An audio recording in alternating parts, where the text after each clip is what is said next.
আজ আমি তৈরি করব মাছের ডিমের চচ্চড়ি। তার জন্য নিয়ে নিয়েছি, দেখো এখানে কিছু সবজি, সব রকম সবজি কেটে নিয়েছি, আর থেতো করা রসুন, আর নিয়েছি দুটো বড় পেঁয়াজ কুচি করে নিয়েছি। একটু পেঁয়াজটা একটু বেশি লাগবে। আর মাছের ডিম তো অবশ্যই লাগবে। তাই মাছের ডিম দিয়ে আমি আজকে মাছের ডিমে চচ্চড়ি করব। নমস্কার বন্ধুরা, তোমরা দেখছি জলির রসোই। তাই দিয়ে দেবো আমি ডিমটা ভাজার জন্য সাদা তেল দেবো। ডিমটা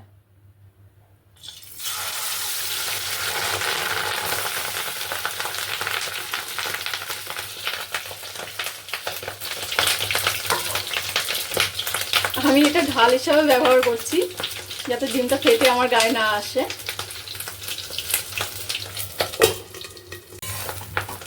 এবার ডিমটাকে আমি উল্টে দেবো, উল্টে দিয়ে ভালো করে ভেজে নেব। ডিমের থেকে অনেক ফেনা উঠেছে, একটু পরে আবার এটা কম থাকবে না ডিমগুলো ভাজার পরে।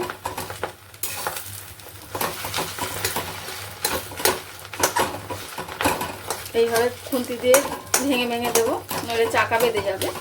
যেহেতু ডিম চচ্চড়ি করবো সেই জন্য এটাকে ঝুড়ো ঝুড়ো করতে হবে।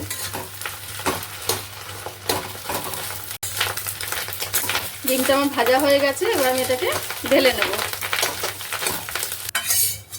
আবারও কড়াই বসিয়ে দিলাম।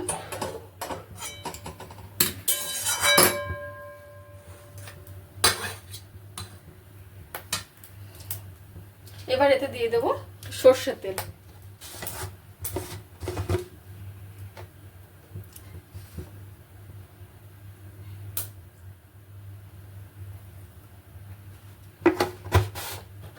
তেল গরম হয়ে গেছে, আমি এবার বেগুনগুলো আগে ভেজে নেব।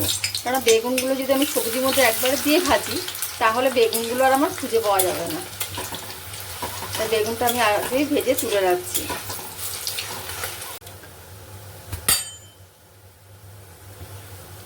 বেগুনটা আমার ভাজা হয়ে গেছে, এবার আমি বেগুনগুলো তুলে নেব। ওই তেলেই ফোড়ন দেবো আমি তেজপাতা,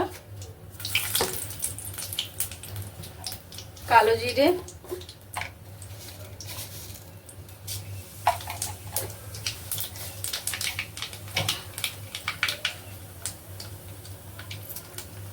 আর দিয়ে দেবো কুচানো পেঁয়াজ।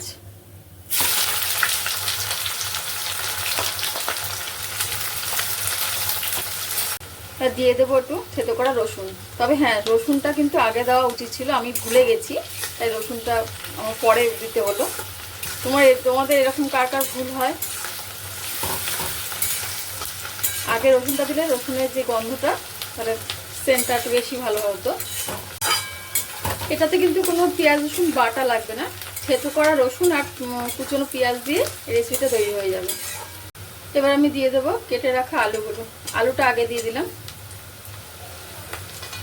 আলুটা একটু ভাজা ভাজা হবে।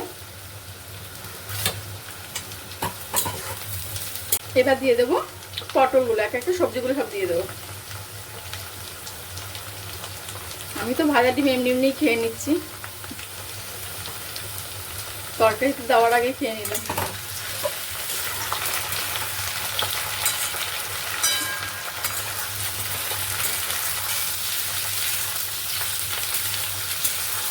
খুব সিম্পল একটা রান্না, কিন্তু খেতে খুব ভালো লাগে। এবার দিয়ে দেবো আমি এর মধ্যে লবণ,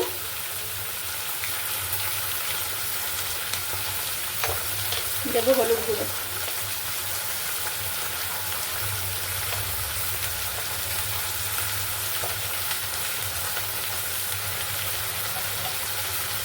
দেবো কালারের জন্য একটু কাশ্মীর লঙ্কার গুঁড়ো। ব্যাস, আর কোনো মশলা লাগবে না।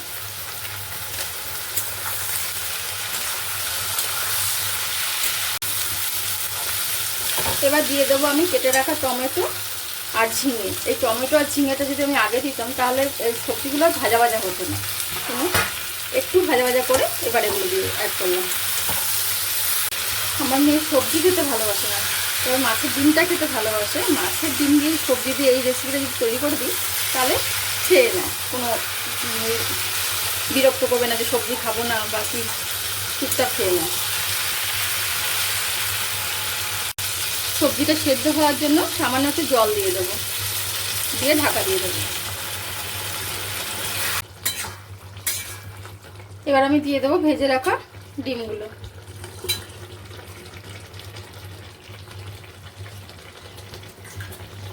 বাটিটা ধুয়ে একটু জল দিয়ে দিলাম।